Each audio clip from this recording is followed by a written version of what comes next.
Question 3 is an example of the law of conservation of mass. The law of conservation of mass simply tells us that the mass of our reactants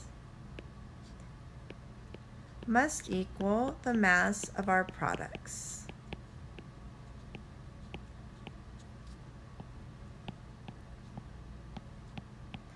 In words, how we understand it is that in a chemical reaction, matter cannot be created or destroyed.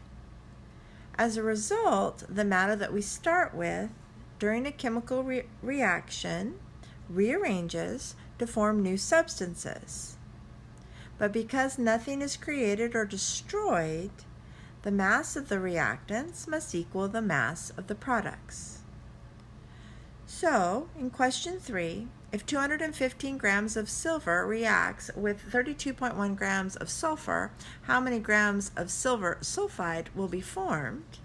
We know that if we start with 215.8 grams of the silver and 32.1 grams of the sulfur, that if we were able to measure the mass of the products,